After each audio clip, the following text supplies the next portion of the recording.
What's up, guys? Welcome to the second episode of the Relay Throw podcast. Andrew Hardright here, alongside my co-host, Dan Albach. How are you doing, Dan? I'm good. It's funny. It's a warm day in Poughkeepsie for the first time in like 2 weeks. It's sun is shining. Great podcasting weather. I'm really happy to kick this thing off. Is that a thing, podcasting weather? No, my you're mood's a little inside. just. How's weather a factor? It's just my mood's a little elevated. Like I can look You have like the outside little and be moon like, shot? you know what? After this podcast, I'm gonna go outside and like feel the nice breeze over the Hudson. So I'm really feeling it today and really excited to talk about the up and coming for these two basketball teams.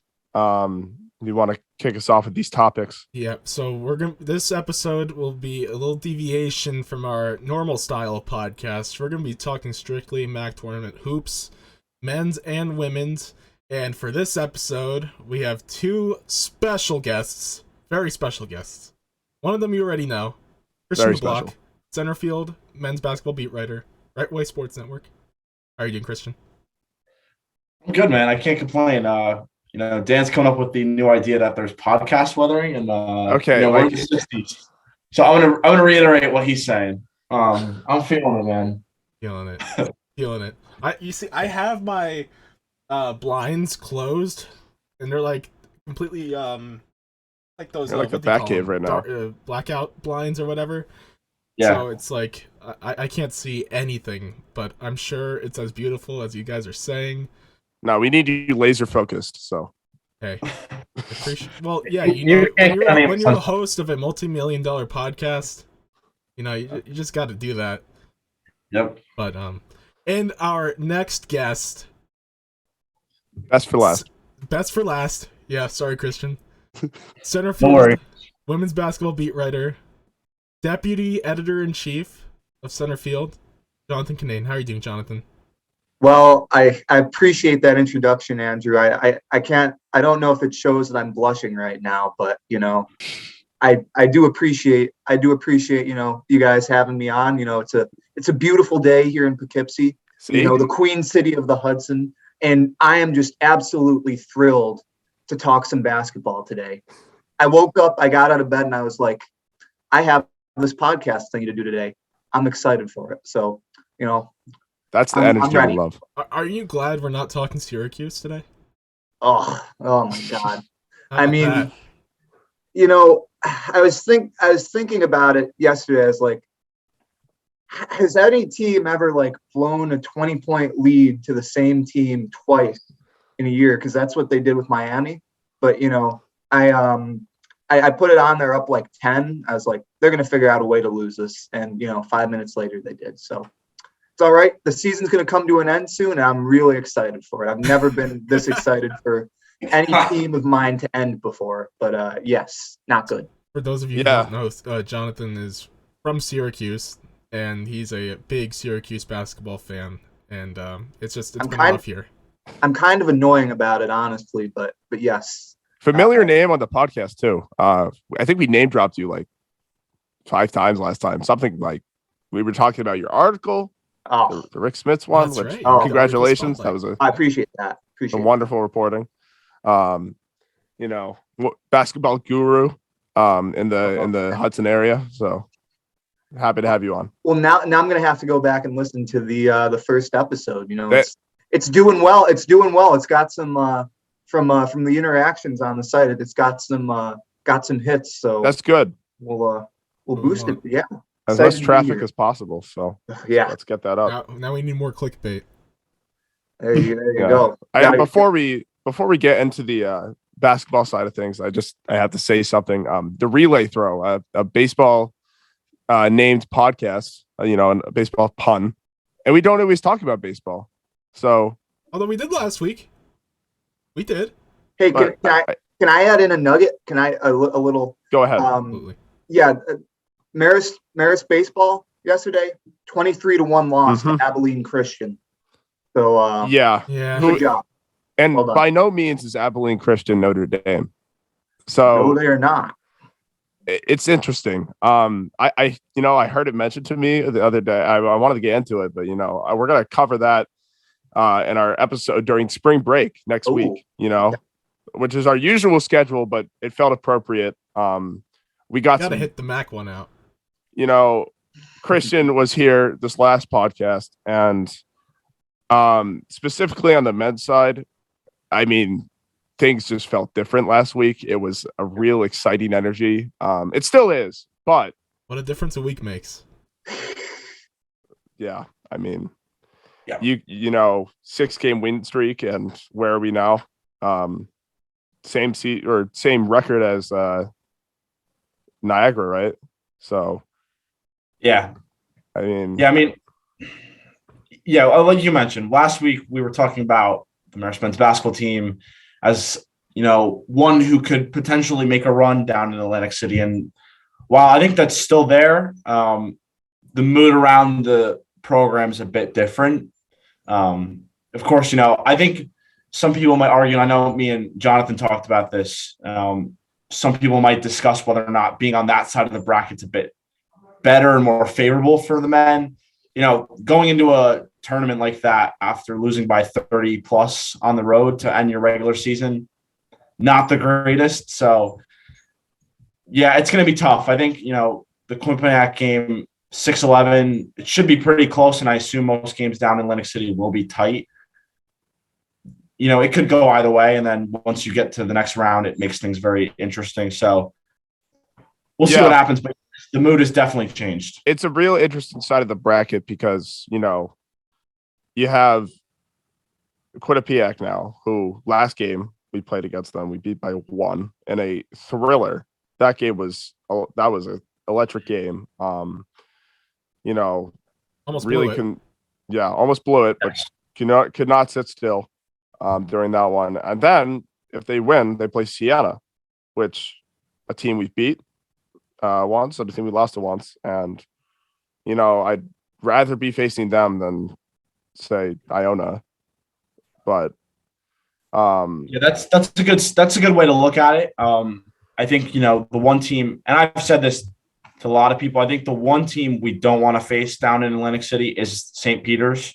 I think they are the worst matchup of any of the top teams. Of course, you'd have to play Monmouth if you're on the other side, which it's difficult to beat 3 teams or the same team 3 times in one season, which they would have to do. So, I mean, pros and cons, I think you can look at it, but I think the overall arching theme is just going down there off 2 bad losses is the biggest problem. But still, they have a couple of days to regroup. Hopefully, Matt Harasmi can return, who missed both games up in Western New York with what seemed to be a foot injury. So hopefully he can return. But yes, no, you can argue that they're on the better side of the bracket, which is important. Yeah, 100%. That foot injury, that was stemming from the Manhattan game, right? I remember he had. So I can't remember the exact play, but I did see from my angle that he was limping after some sort of a 50-50 ball. Yeah. And obviously, didn't play in the last 2 games. So maybe just as a precaution to, get him ready for Tuesday. But of course, when you saw the way the team played, especially against guys like Marcus Hammond and Noah Thomason and the other players, Fafana for Canisius, who were really effective this week, missing Matt Harasmi's perimeter defense was certainly there. So if he can get back to face Quinnipiac, it'd be big for sure. Yeah, 100%. Harasmi's numbers don't always speak for his obvious leadership on the court. It's really great having him around. But let's get right into it. Let's run down these last 2 games for the men's basketball team. They played both these games in New York on the road. Real New York, one might argue. No, right. Of course. No bias there. Bias. I've been vacationing in Lake George all my life, the real New York. Oh, very nice. Go to school in the real New York, so it's nice to see this upstate battle, and be careful with what you call upstate. Yeah, I've heard. I've heard. Mhm. This is I'm I'm one of the people who gets offended at the upstate thing. Mhm. really. See, upstate. Okay, here we go. Tell me how people consider Yonkers to be upstate Oh, okay, that's just not true. from like Manhattan. Just because from New York City. Just because you have this one little reclusive sect of the state. I mean, it's I literally know. minutes. It It's literally the same place. yeah, that doesn't make sense. I feel like to a lot of people, just like the entirety of New York State is upstate, which is Well, yeah, no, that is exactly what people think. You They're get definitely you're like that. you're north of the Bronx and you're upstate.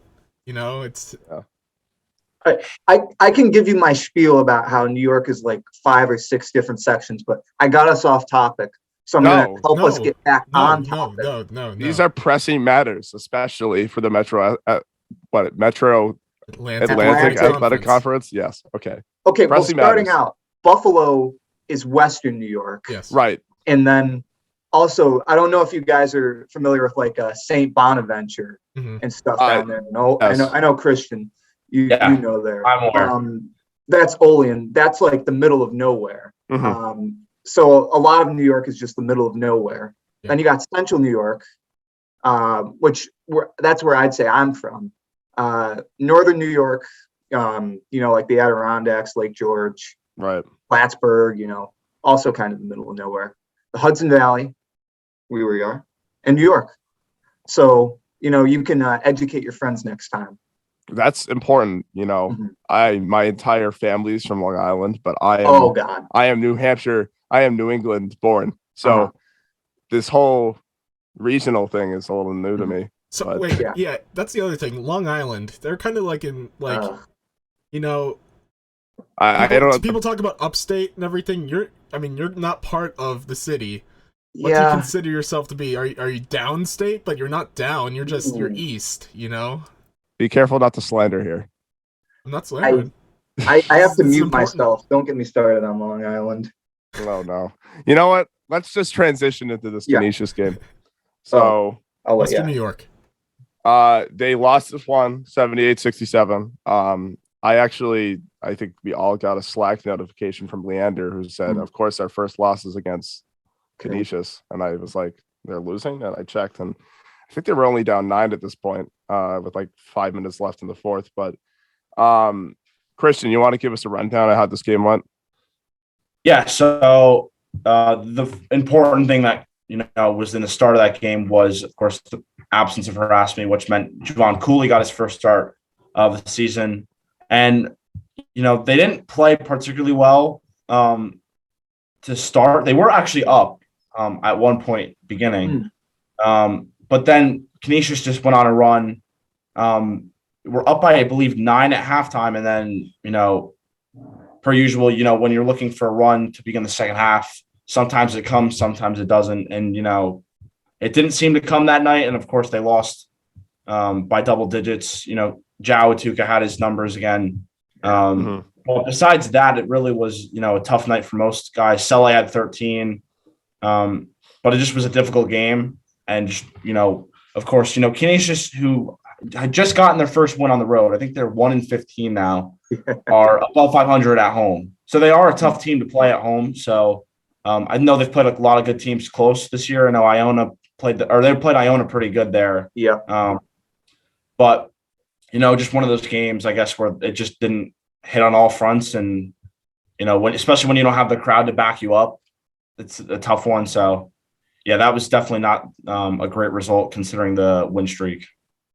The Buffalo trip, that trip is just so difficult for a team like Marist when you're coming from 5-6 hours away. It's just like I don't know when the last time neither team won a game in Buffalo, because the women lost both games in Buffalo. Kind of like a similar story to the men, honestly. And it's just like I caught some of the broadcasts yesterday, and the announce. I'm not going to slander the Niagara announcer, but I think we were all watching the game, and the guy was just terrible. So I'm sorry if you're listening. But they just they didn't have any energy. Like it just seems like when they got down. There wasn't much of anything, and I don't. It's a tough trip. So you can give them an excuse on that end, but at the same time, when you're playing for when you're playing for an important game, like to get that 5 seed, and you just need one of those two, I think you got to show more. And I don't know what you think, Christian, but it just seems like it fell flat to me in both games this weekend. Yeah, especially yesterday. I mean, that's the more pressing issue because, they got down. They had a chance, at halftime to make it, a 2 or 3 possession game within a couple minutes. And all of a sudden you look at the score and they're down 22. Yep. Only down 10.5 too, which is, that's a really interesting storyline. And I know it was Niagara's senior night. Was it Canisius's as well? Because I know the website, the Marist website says 914 in attendance at the nice athletic center in Buffalo. So that was like Costler Athletic Center. Yeah. So that's pretty interesting. And then Niagara had 1,000 in attendance. So and Niagara is a good crowd. Yeah. Usually. Yeah, that's a tough gym. Niagara's that's a tough. I don't know if you saw it on the broadcast, but there were these 2 guys at one point when Marist was shooting free throws, and they were just doing they're flashing not flashing anything bad, but they're flashing the players. They're doing all sorts of stupid stuff. Yeah. I'm there's 2 of you, bro. Almost as effective as Arizona State's curtain of distraction. Oh, that's talk about that. Maybe more of a mid-major level. That's true. And Niagara's court also has a terrible glare from the windows.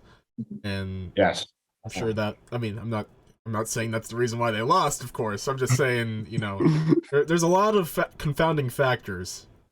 This is true. Niagara game. So yep. Just centering back on those stats, Marist against Canisius, Marist only shot 5 of 25 on threes, which anytime you shoot 5 of 25 on threes, it's gonna be a tough one to win. Fofana had almost a double for Canisius, 21 and 9, which was a great game for him. 15 turnovers on Marist's behalf. Things just did not go their way this game. And then you go to this Niagara game, the last game of the season, and it's the biggest loss of the season. Yes. So walk us through that one, Christian. Yeah, and I think, yesterday to begin the game, Marist wasn't playing terribly at all. I thought they were up at one of the immediate timeouts in the first half. It was the under 12. And it wasn't really just Zhao. I mean, Zhao had a lot of points in the early going, but I think Braden Bell had 2 threes early. It looked like they were playing, pretty cohesive offensive, sets, and it was working. And then once Marcus Hammond got going, all of a sudden opened up for Noah Thomason. They were just connecting on threes. And like Jonathan mentioned, there was just no energy and no response. And they just couldn't respond with a punch of their own. And then, of course, when you get in the second half, you would hope that, a response would come from, I would assume, a pretty vocal John Dunn in the locker room, considering how poorly it was in the first half. And just nothing came. So just a culmination of a bad road trip. And, that's definitely it should be a sour taste in their mouth and their mouths going into Atlantic City, which you would hope would provide some sort of energy for Tuesday. But yeah, just considering the stakes of the 2 games in the Western New York trip, that was pretty hard to watch. I'm gonna add a stat real quick. So yesterday, the men's team, this is a good stat. They had 5 assists in a 40-minute basketball game. They had 5 assists. Wow, that's a problem. And their numbers might have improved a little bit, but they're among the worst teams when it comes to sharing the ball and ball movement and assist rate. Lots of ISO. Yeah, and I kind of I had the game on a little bit. At the start, I was kind of watching and kind of doing other stuff, but it seemed like a lot of Zhao early on. And he could score, so and he was scoring. He probably had 10 early on or something. But that mentality, the hero ball mentality, scares me when it comes to Atlantic City because if you got guys just doing stuff for themselves or keeping the ball themselves because they think, it's best for the team. It's just, I don't think it's going to bode well. And they only made 19 shots, but still 5 assists on 19. No one had more than 1 assist either. Like, it's just, the ball's got to move. And it did last time they played Quinnipiac, which is a good sign, but I don't know. Well, and that was one of the things where we were raving about during the 5-game winning streak was Zhao's improved playmaking. Mm-hmm. And, the team overall, their playmaking was extraordinary during the 5-game winning streak. And you could very well say, or 6, excuse me. That's right. 6. Not the devil's mark. Not that. During that 6-game winning streak, their playmaking was brilliant, and you could very well say that was the main reason why they had that streak, along with their improved team defense. But, in Atlantic City, as Jonathan said, teams are going to be playing at their best. And you got to beat teams when they're playing at their best. Niagara yesterday, they were playing at MAAC tournament level because they wanted that bye. You could just tell by the way they were playing, they wanted that bye, and Marist didn't look like they wanted it. And I feel like that was very much a factor. And also, with this West Coast trip, Western New York trip, you think the long layoff between the Manhattan game and the Canisius game played a factor? Because, even though in college basketball terms, 6 days isn't that long, but during that 6-game winning streak, they had a pretty good volume of games, like, near each other in time and date, where they're able to build on that consistency, and having to go to Buffalo on that 6-hour trip, as we said, but also, like, not playing for 6 days, I'm sure played a big factor. What do you guys think about that? Yeah, I think that certainly plays a role. I think it's a culmination of a lot of things, Mm-hmm. and that has to be considered because, especially when you're in a groove, you want to be playing every, 2 or 3 days. So when there is a 6-day layoff, especially after, a really exhausting Manhattan game, because that, everything with it being senior night, the crowd, all the antics with Jose Perez, I think everything, added up to be a pretty exciting but exhausting game for the team, I'm sure.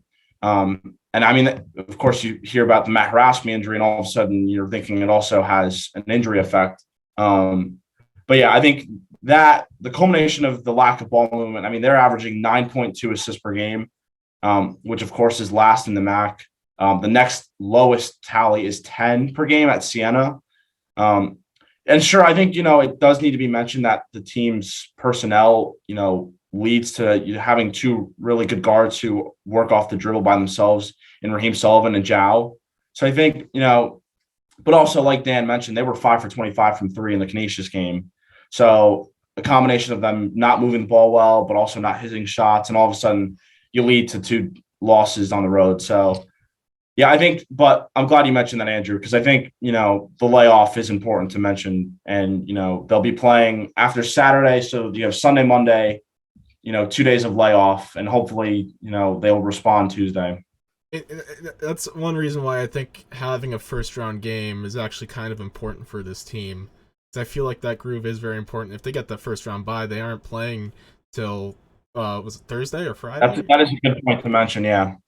So, yeah, here's the thing. Like, I agree with the volume of games. That's something very important. And I'm glad that, yeah, like you said, I'm glad they're playing Tuesday. They need to get back on track as soon as possible. You'd love to have a game, off from the tournament. Right. 3 games is better than 4 games, but Yeah, and they beat this Quinnipiac team before.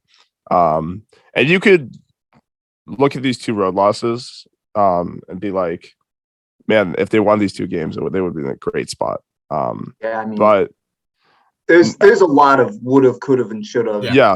Christian will attest to this. Right. Absolutely. There's a lot of would have, like that Ryder game they had at McCann, the Siena game. Yeah, there's a lot of them. Yeah, exactly. There's all this possibility getting thrown around, but at the end of the day, I think this Niagara game is gonna set him into this next game with some anger. Obviously they weren't listening to the broadcast, but if you didn't know that Noah Thomason put up a career high 27 points, you were not watching the broadcast, because I think it was reiterated maybe 5 times. Yeah, exactly. And then so you got him putting 27 points on you, and then the second best scorer in the MAAC, Marcus Hammond, a better scorer than Zhao, a slightly better scorer than Zhao, more all-around scorer than Zhao. Yeah. He put up 21. So you got these two guys putting up 21 and 27, and then some of our more reliable scorers. Ricardo Wright was 1 for 6, and Raheem Sullivan was 0 for 5. You could blame this on whatever. Shots just weren't getting down. Their defense is really playing really well, but I think this is really good fuel. These are two guys that are usually deadly from range. In the top players in the MAAC of 3-point percentage. I was looking yesterday. I was also looking at that assist stat that Jonathan mentioned. Expecting, at least 1 or 2 players in that assist category, but you just don't. They're just not there. They don't share the ball. You're right. It's a lot of ISO play. I think this is fuel for them to, regroup this weekend. What do we need to do as a team to win this team that we beat before in a tough contest? And how are we going to get the ball to these guys, Ricardo Wright, Raheem Sullivan, so they could score effectively? Instead of what we saw against Niagara, which was painful, especially with, like I said, the commentators. But we're not gonna. That's all I have to say about them. I'll give you a cliche, since our sports comm advisor Leander loves cliches. Add it to the cliche board. Oh no! Yeah, hey, it's always darkest before the dawn. I mean, and sometimes that's true. Sometimes it just stays dark. The sun doesn't come up. But there are some instances where a team goes and gets killed in the last game and, responds well in the conference tournament. I think the fact that they don't have to win 4 games in 4 days, they get 1 day off, that could help. But it's still, I would rather have, obviously I would have rather have won and got the buy-in to Thursday night, because that just makes it easier. And you gotta winning 4, because Marist is not going to blow anyone out. Even that Manhattan game they won by 18 wasn't a blowout. It was closer than that. They're not going to win. They're not going to blow anyone out. They're all going to be close games. I'm sure, Christian, when we're in Atlantic City watching Marist and Quinnipiac, it's going to be 12:30 in the morning. We're going to be sweating it out as Marist is, up 1 and then Quinnipiac has the ball. But it's just, to win 4 coin flip games in a row for them is just going to be, because that's what they are at best, probably coin flips. So we'll see, but maybe they'll respond from this. I don't know. And Quinnipiac as an 11 seed is really scary. Oh yeah. As for an 11 seed, I think that's one of the tougher 11 seeds you'll see. Well coached by Baker Dunleavy. You gotta watch out with Quinnipiac. So Marist has to be on their toes, bright and early. Mm-hmm. And speaking of bright and early, it's gonna be a long day, because the Wind play at 11:30. They could have played at 9 if they'd won last night. So they could have played at 9 a.m. and then it would have been a 9 a.m. game for Marist and a 9 p.m. game. Ugh. So maybe a blessing in disguise there that they lost. Well, let's talk about the women for a little bit, Jonathan. Let's get in your wheelhouse. So they're also senior night. Yeah, senior night coming off of 2 straight losses, like the men. How do you think they're headed?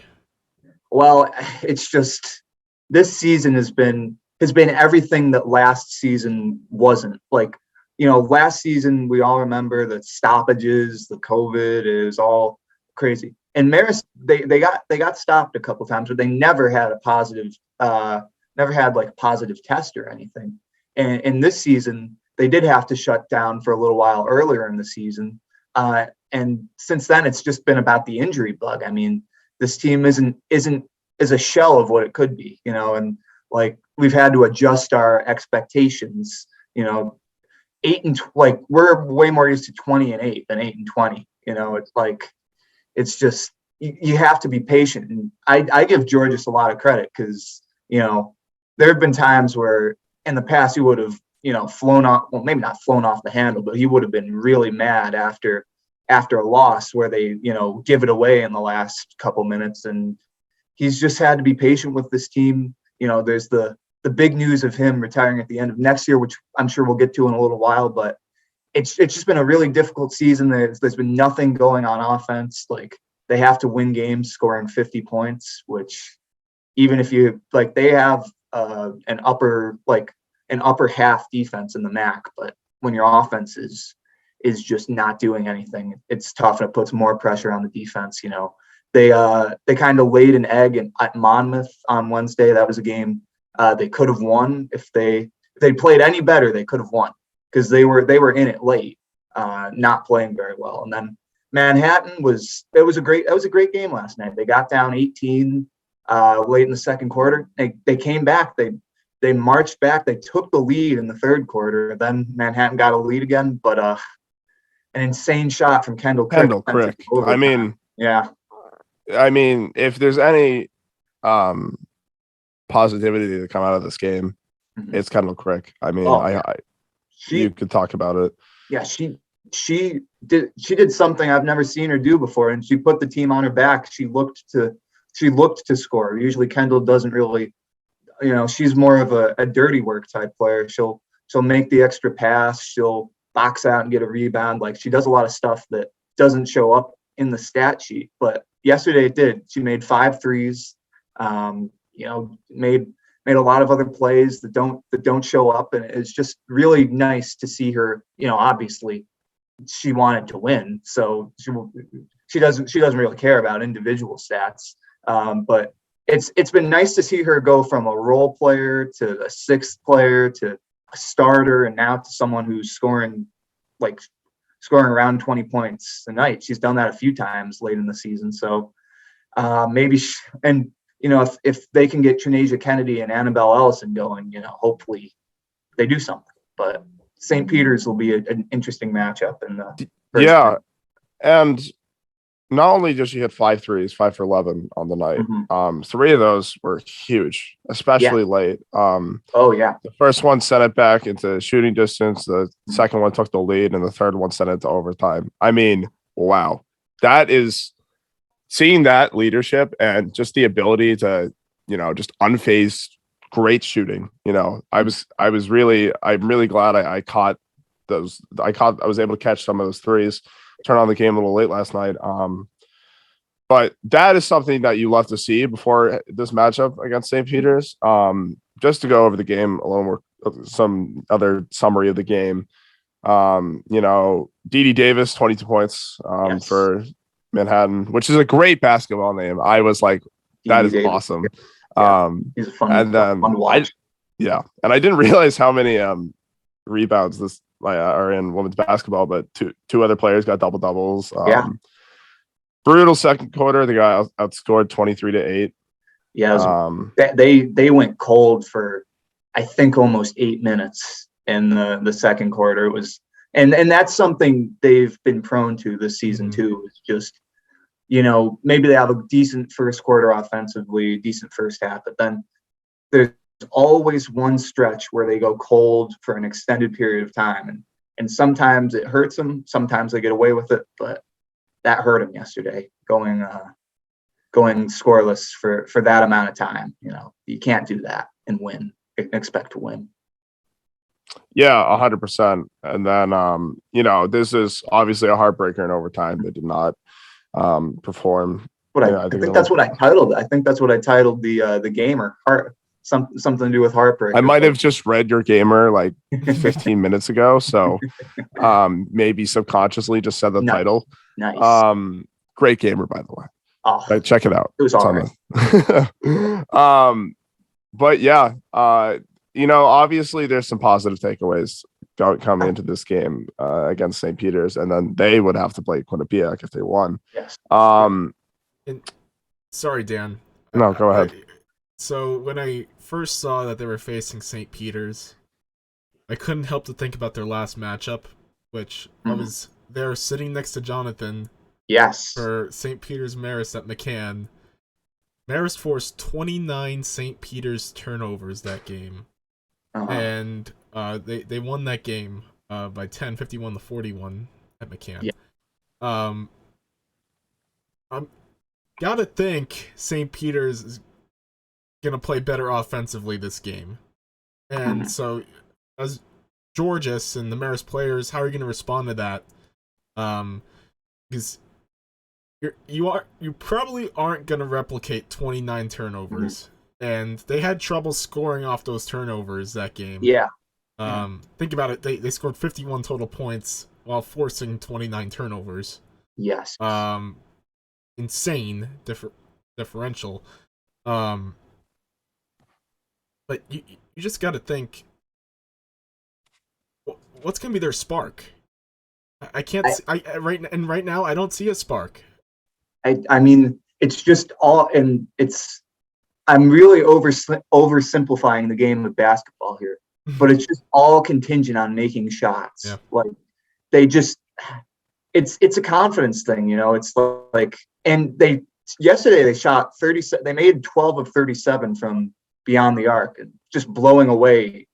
12 is season high makes, and 37 is like a big season high in attempts. So I mean, they just gotta keep it might make you bang your head against the wall when they keep missing, but they just got to keep shooting because they Zarius Shazer can score in the post sometimes, but she's not someone who can just get the ball and score. I mean, she's 6'1", she has nice moves, but she doesn't quite have the size. So you can't really go down low to score. You can drive, but again, you're going in with small guards, Trenasia Kennedy and Annabelle Ellison. So, that might not work, especially against the better defensive teams that have length. Like Manhattan yesterday was a good example. Like they couldn't get inside on Manhattan. And it's just all about making shots, Andrew. I wish I had some other, sage advice, but it's just they're going to need to keep shooting. They're going to need people like Ellison, Kennedy, getting into the bench like Juliana Bonilla, even Sam Bailey, she can step out and hit a shot. If they just see a couple shots go in, maybe something will spark. But yeah, they can't win for everyone's sanity. They can't play another game like that, like the one they did against St. Peter's a few weeks ago back in McCann. You can win like that every once in a while, but you can't bank on forcing 29 turnovers and holding the team you're playing to below 30% from the field. Actually, no, they shot 31%. Yeah, but it's just the turnovers. Yeah, 100%. You can't muddy a game like that. Like there's the political phrase, bringing your opponent into the mud. Like they just dragged St. Peter's, and I mean sometimes that's how you're gonna win, but you can't bank doing that again. I don't think. If I had to take some positives for this women's team, because a lot of this season, has been a lot about the woes. I'd take two away. First off, their bracket spot is not. They could be worse. Could be. You got Fairfield on the other side of this bracket, who, I mean, you would not want to see until you had to in the finals. Stay away from Fairfield. Yes. Manhattan's on their side of the bracket, so if they were to get past Quinnipiac, they played a great game. They played a great game against Manhattan, so you can't really take any negatives there. They played Quinnipiac and Manhattan very tough at home. Yeah, exactly. Did they beat Quinnipiac? No, sure. I think they were down like 2 in the final minute. Yeah, Quinnipiac kind of pulled away on them. Maybe. Yeah, I remember that game. 11 a.m. game, right? That was the 11 a.m. Yeah, that was the 11 a.m. That was the weird game. That's what That's why I don't remember it. I was sleeping probably. So good for you. Yeah, thank you. Appreciate it. Freshman vibes. Freshman lifestyle. Yeah, is that Champ? No, that's not Champ. This is Leo. I'm on the first floor of Leo. Oh, boy. I'm in a closet, I think. This is basically the size of a closet. One big walk-in closet, but I like it. I love it. I like Leo. I got a great view of the what is that? Like I can see the river a little bit. Oh, good. I'd see I'm like right next to the road, which is annoying because all the cars that beep. I'm sure you boys have definitely beeped going past that. Yep. No, I like it. I mean, it's a 2-minute walk to McCann. I can't complain. I could just walk over to catch these games. So wonderful. That's a dangerous walk, though. No. Be wary. Yeah, there are some cutthroat cars in that McCann parking lot. Well, oh my god, that staircase. I tore my. Yeah, ankle. I know. It's whatever, but anyways, I wanted to talk about they only have Giorgis for this year and then next year, right? Yeah. So if they were to need some fire behind them right now, do it for Giorgis, if anything. Yeah, I mean, and the thing is, like, Kendall Crick's the only senior on the team, so I think next year is going to be really interesting. It basically writes itself, and I'm sure we'll do some kind of big testament to Giorgis center field next year. However that works, I'm going to have to start scheming that up. But like it is interesting. It is interesting with like the succession plan thing, saying, oh, I'm going to coach another year, then hang it up. Like we saw it with Coach K, being the graceful loser that he is yesterday. I loved that speech. That was, I mean, I've been on and off Duke bandwagon for most of my life, but sorry. But that was awesome. I love seeing all the fans upset, and then they were like trying to like rile him up. And he was like, "No, quiet. We lost. Be quiet. That was an embarrassment. Let's move on." Like you could not hang up the hat any better than that. I mean, class act. I really hope they go out in like the round of 32. That would be oh my god. But no, it's going to be like to see like what the other schools do if they give them stuff. Like Joe Frager, the coach at Fairfield, who he's an interesting story. Just because he's never made an NCAA tournament. He's had some good teams, but never made an NCAA, and he's been there a while. But like this is a team of destiny, kind of like the Fairfield with all the experience they have. But like Giorgis and Tim Murray and them like gave Frager an award or something at McCann when they played like close to a month ago now. But it'll be interesting to see like the farewell tour thing with Giorgis, and he's definitely got the right person for the successor in Aaron Dowdy. And I'm not going to say I saw this coming, but like I went on the MC TV show because we know Connor Kirkpat.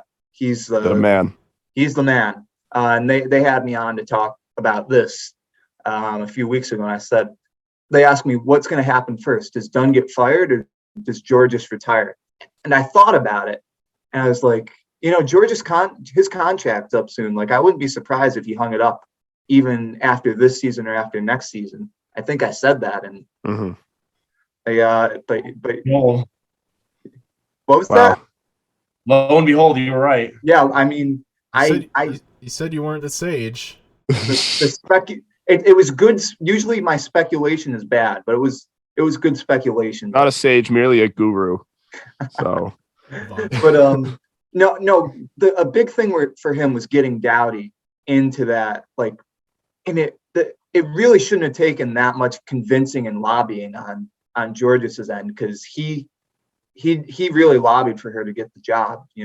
He basically would tell the press, he'd tell like the Poughkeepsie Journal anytime they interviewed him, he said it in a couple post-game press conferences, like she's the right person for the job. And because he's got an impressive coaching tree, a lot of people having success at other schools, but she she's gonna do well. I think that's what everyone expects, and it helps with recruiting. Having her there, she does a lot of the recruiting, so having her, you don't skip a beat with the recruits. So it'll be interesting, and I'm sure we'll get some more on that as it kind of goes into next year and her time becomes closer. Like, that's going to be interesting, knowing you're the head coach next year and just still sitting on that same spot and bench. I wonder if he'll give her like any more kind of like authority over the team next year. Like, it's interesting situation. Yeah, maybe it'll be more of a more shared responsibility. Yeah, but that's what I'm thinking. If anything, going 8-20 this year, it doesn't matter, because I feel like Giorgis has just put this program in such a great spot. Oh, yeah. So much success. Yeah, I mean, he's forever enshrined. It should be at some point. The court in McCann's going to be named Brian Giorgis Court. Oh, I'm sure. It's a no-brainer at this point. It's going to have his name on it. There's if anyone could have done anything with this team, it would have been him. In terms of like all the MAAC coaches, and the fact that they're 8-20 just shows how rough this season's been in terms of like, it's one thing if you have your full rotation, your full lineup, and you're losing games, but it's just a tough break this season. But they're just playing the cards they were dealt. So yeah. So if there's any takeaways, you got a chance to do something on this side of the bracket, and Giorgis' legacy, and we're gonna see how that pays off for them. I want to transition into how each of these teams can find success this year. Obviously for the men's side, how long has it been since they won a MAAC tournament game?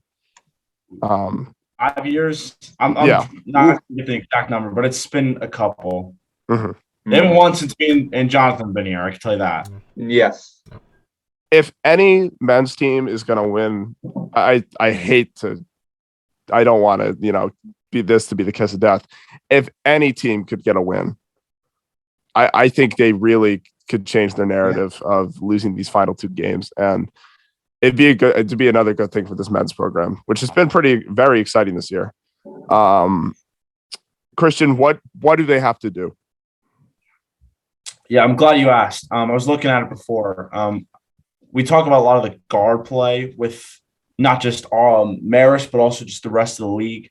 I think one thing to watch out for is how they defend the boards against Quinnipiac. They have Kevin Marfo, who leads the conference in rebounds at, I believe, over 10 rebounds a game. So that leads to, the play of Jordan Jones, Victorino, Roland Belton when he gets in. Can they really, limit his production and his, threat from getting offensive rebounds, defensive rebounds?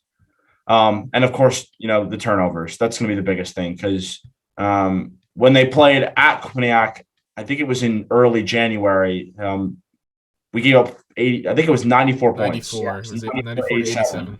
Yep. Which is not good, especially for a Coach Dunn team who, prides himself on team defense. So, Quinnipiac's a pretty balanced team. Desi Jones is a really quick guard. Jacob Rigoni coming into the season was considered, I think, a preseason all MAAC caliber guy. They have other shooters. So, they're a pretty balanced team too. So like when Jonathan mentioned it's going to be, a chess match and a coin flip, that's probably how it's going to end up going. So, the small details in a close game, like the turnovers down the stretch, getting good shots in the final 2 or 3 minutes of the game, that's what's going to make the difference. But if you're looking at overall theme, I think, overall turnovers and certainly, winning the rebound battle, especially against a guy like Kevin Marfo. Kevin Marfo, was he the one who transferred to Texas A&M and then transferred back? I think that's I'm pretty sure that's him. There's another guy that I'm thinking of as well, which is I think his name's Tyrese Williams, but that's not. I don't think he was the one that transferred in. I think he's one of their perimeter defenders who might be done for the year. But I think it is. I'll check quickly now, but I'm pretty sure. Yeah, Marco. I found that kind of funny. I heard that a few weeks ago. Yes, that it was him. He played last season at Texas A&M, played in 17 games. Yeah, and he's big. He's 6'9", super physical. So he'll be a important guy to watch out for on Tuesday. Yeah, I totally agree. For them, one of their strengths has been that 3-point ball this year. And, these last 2 games don't show that. That Canisius game, they didn't shoot well. And we're just not going to talk about that Niagara game. But in games they succeed. They shoot really well with the 3-ball. And I'm really looking forward. I really hope they can get some good looks to Noah Harris, Raheem Sullivan. It'd be huge for those guys to get some great looks if they can, share the ball around, and get good looks for everyone outside the perimeter. I'd have no doubt that they could really do some damage against Quinnipiac and beyond. So, and I think Christian, you were alluding to this. Jordan Jones will probably be the most important player in this tournament. Yes, he can't get into foul trouble. If things are struggling in offense, Over-Reliable is getting him in the post. Yep. Excellent touch on his hook shot. We talked about this last week. But the past few games, he's been in foul trouble, and he's got to foul trouble early, and he's got to stop getting into that. Keep some consistency. Yeah, I think that's big because, I know in the Niagara game, he played really well when we beat them at McCann. There's been a lot of games. I think Victorino's, stepped it up this season as well. I think he's been much more active. I know he had near a double-double against Siena on the road, if I'm remembering correctly. I remember him having a really good performance then. The other thing I forgot to mention is, I think, Dan, another thing is not falling behind early, which of course is easier said than done, but especially in the 2, games while me and Jonathan have been here, they fell behind early against Niagara both times. And then especially in conference tournament play, the margin for error is slim. So you can't really, overcome a huge deficit more often than not. So getting off to a good start is going to be big as well. It's a good thing they're not playing Niagara in Atlantic City. It's a very good. That's also true. Yeah, that would not be fun. And this is commentators this time. Well, the MAAC chooses the commentators, so I don't know if that guy is getting the invite. Maybe is it like a lottery? Like they just throw whatever commentator in with whatever team. I know the Marist guys come down. I don't think they call Marist games, but I know they have them do some games like Jeff and Steve. I don't know if Dean calls them. They should really mismatch all the commentators. Give us the Niagara guys. I want to hear them say, Joe, Atuka.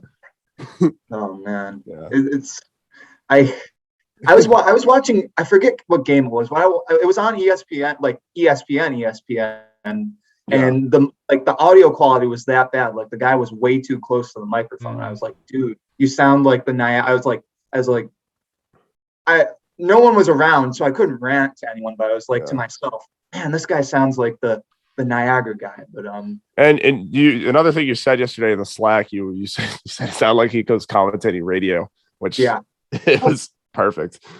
Oh yeah, he definitely a radio guy. Definitely a radio, which isn't bad. It's radio. That is, I'm sure he's a great radio commentator. But transitioning into the women's side, we know what this men's team needs to do. Mm-hmm. Jonathan, for this women's team to have hope in this tournament, what do they need to do? They need to, I don't know, go hit the tables, go hit the craps tables in Atlantic City and loosen up and not worry about missing shots. That's it's just, they have to get lucky. I mean, there is luck involved in these conference tournaments. There's always a game or two where you need things to go your way because it's close at the end. But, they can stick with any of these teams. It's just a matter of playing your best basketball and doing things to help force the other team to play not their best basketball, to turn the ball over, to miss shots, do whatever they're going to do. And, they can beat St. Peter's. They have good memories against St. Peter's, from last year in Atlantic City when they killed them in the title game to go to the NCAA tournament. But the bottom half of the women's bracket doesn't have Fairfield, but the teams down there, Quinnipiac, Manhattan. Even Monmouth to a degree, it's just tricky. They're just gonna have to get some things to go their way, and I don't think they can really make it past the quarterfinals, as unfortunate as that is for them, but they're just going to have to make shots. It just all comes back to that. My benchmark for them is if they can shoot 40% from the field and get to 60 points. That's their formula for succeeding, because way too often they're in the 20s, low 30s, and scoring 45, 50 points a game. You're not going to win with that. Yeah, let's just see them play some good basketball, Mm-hmm. Like that quarterfinal, Mark, that would be playing in that would be cool to see. Let's see them play some good basketball. And it's a brand new season too. That's what George just said yesterday. Yeah.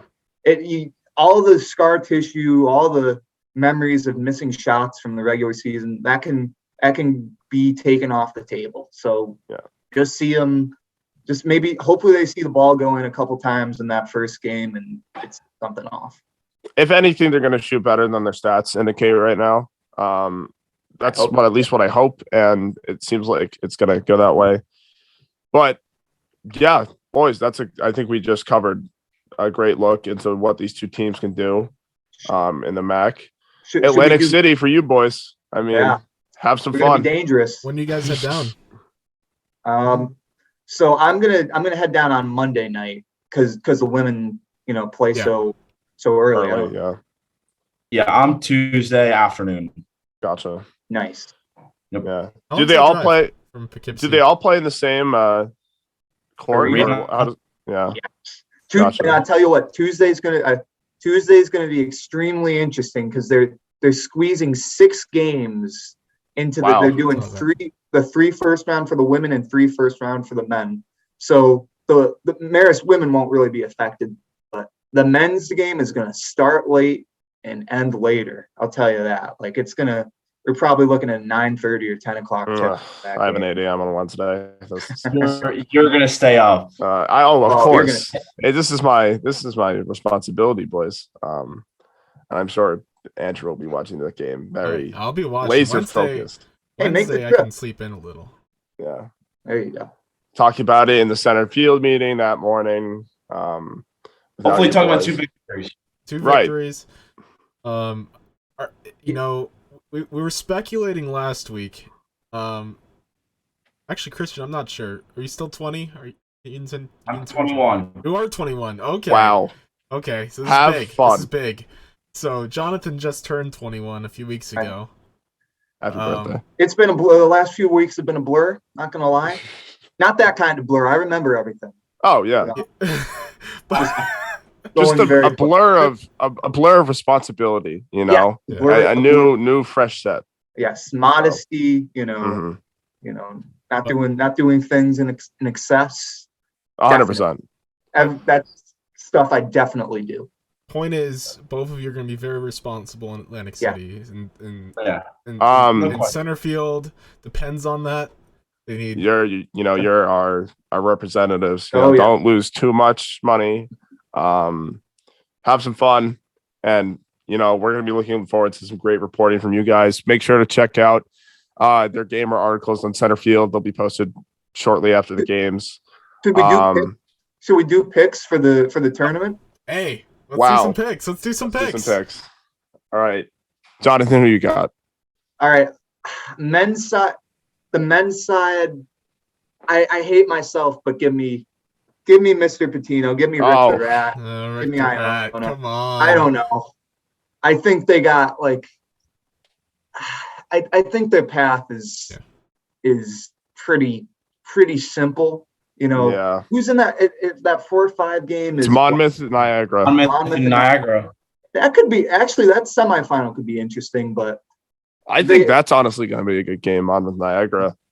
Yeah, that will. Monmouth has been skidding a little, so we'll see how that goes. I would have picked Monmouth. I would have picked them a few weeks ago, just because, kind of the interesting thing of them leaving the MAAC. Like, I would have considered picking them. That's going to be fun to see. And if we didn't beat them by double digits again, I probably would have had them higher up, but I just can't now. I mean, we're great. Don't get us wrong. We're a great basketball team, so it was expected.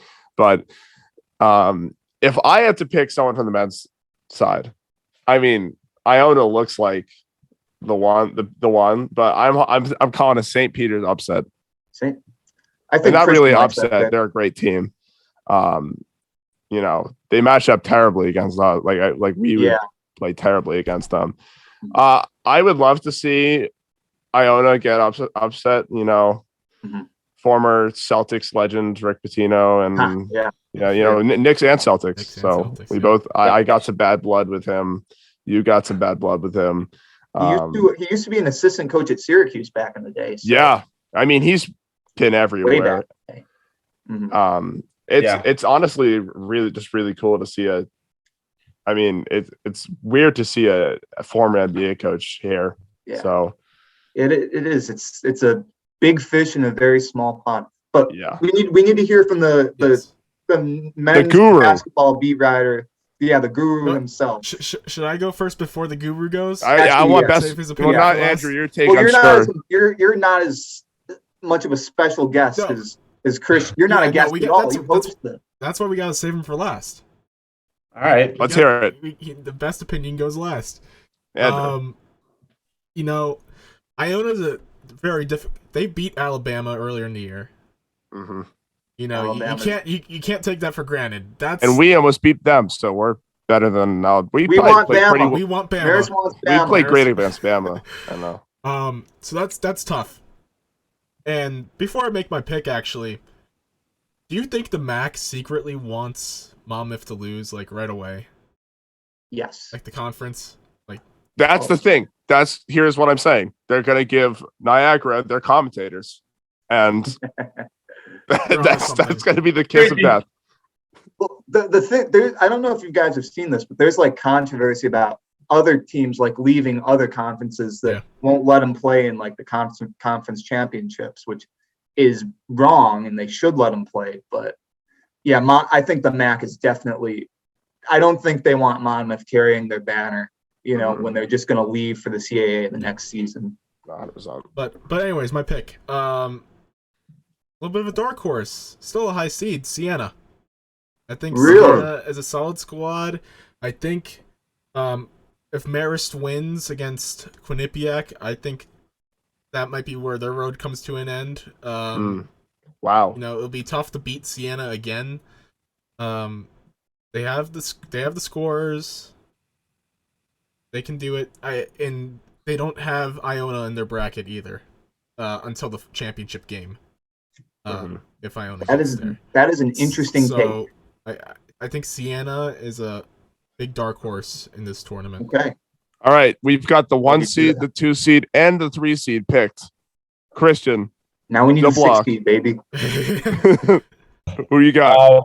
The one thing I wanted to mention, which I'm excited to see if it happens, is if Manhattan beats Rider, Manhattan would get Iona again. I'm not saying Manhattan's going to beat them. I just would love to see the chess match of Jose Perez against Iona again. I'd love that. Just beat them. That's must watch MAAC basketball. Yeah, that would be exciting. I would love to take somebody other than one of the top 3 seeds, but my judgment says to take Iona. I think their path is not the most difficult. Missing St. Peter's till the final is definitely a benefit. Missing Siena till a final potentially would be, beneficial for them. And I think, Monmouth has struggled down the stretch. They haven't been as, up to expectations as I expect them to be early in the season. I thought they were a team that could finish, top 2. Yeah. And I think, Niagara will, make things difficult for them. I wouldn't be surprised if Niagara beats Monmouth in their first matchup. So I'm going to lead Iona. I think Iona, has, had some tough losses. They lost to Niagara. I'm trying to think of the other teams they've lost to. But they lost to Manhattan, of course. So I think, they've had some underperforming games, but I think, the guys like Elijah Joyner, Tyson Jolly, who's going to be up there for Player of the Year. I think their stardom and, the mix of their depth, along with, of course, their elite coaching will get them where they want to go in the end. That's something I didn't think about really. We say Siena and St. Peter's won't have to face Iona to the finals. Well, Siena and St. Peter's would have to face each other in the semis, and there's a good chance they'd beat each other up, and Iona doesn't have to worry. I'm changing my pick to Iona. Oh, wow. I'm changing my pick. This is breaking news. I am a dark horse. Rick the Rat. Here's the thing. The one gamer I had was Christian's. I took Christian's game for Siena at home against Marist, and I think it was St. Peter's. Yeah, St. Peter's. That's what I'm saying. Yeah. I watched that. I was covering the St. Peter's Marist game, and I love St. Peter's play style. I mean, they made Marist exhausted. Like they played really, like, it was a close game up until like 5 minutes left, and we were just exhausted. And Marfo, they got great rebounders. I would not be surprised if Iona takes this, but something tells me that St. Peter's just really they play really well together and just rough, and they're going to tire out all these teams. They're going to tire. They won't have trouble past Fairfield and Canisius, in my opinion. That Siena game is going to be, if they play Siena, which I'm not like trying to predict the future, but if they do, it's going to be must watch. So I'm fine with not taking Iona. So there. Not a creative pick, but a smart pick. We'll see what happens. On the women's side of thing, I'm taking Fairfield just because you look at their side of the bracket too. I mean, that side, like, actually, I'll tell you, I like Niagara on the women's side as a dark horse, but the problem is they're the 4 seed. So if they get Niagara Fairfield will be really interesting because it's, contrasting styles of basketball. Niagara's fun to watch. They press, they play hard. They thumped Marist a few weeks ago in Buffalo. But I mean, Fairfield, you got Lou Lopez, Seneschal. She's something else. She had a couple 30-point games in a row a few games ago. I like Quinnipiac too. I don't quite buy Manhattan. I've always been sort of skeptical of Manhattan for some reason, and they usually works. But those teams will play in the semis if they both make it through. So, to me, it's looking pretty chalky. It's looking like a Fairfield Quinnipiac final, but I think Fairfield it's just a team of destiny thing. I think they're gonna go out on top, but will be interesting. Yeah. For the women's side, I'm actually gonna disagree with Jonathan. I'm gonna go with Quinnipiac. I think Quinnipiac. I like that pick. Just looking through their schedule earlier in the year because I was analyzing them before they played Marist last week, and they have so many blowout wins this year. I noticed they played a game against against Hartford earlier in the year. They won. Here, let me pull that up real quick. I didn't have this. 113-64. Wow. They played number 14 Indiana tough. Yep. I remember that. Very close loss. I think Quinnipiac will have a strong chance, but Fairfield. Everything you guys said about Fairfield is very much valid. And it'll be difficult. I'm gonna say it right now. It's not like I picked a 1 versus 2 final. It's not going to be 1 versus 2. No. Something's going to happen. No. Something stupid. Never works out that way. some like from pretty much 4 to 11. It's just like anyone can beat anyone. And even yeah, I could go on forever about this, but like, Fairfield's one loss didn't come to a top team. It came to Siena, who started the season like 0-11 and then won 6 straight games. But no, it's the MAAC tournament on both sides. It's always wacky. It's great. Our favorite quote on this podcast is "The MAAC is the MAAC." Yeah. Yes. It is. But something stupid will happen on both sides of the bracket. I'm sure something we don't expect. So that'll be fun.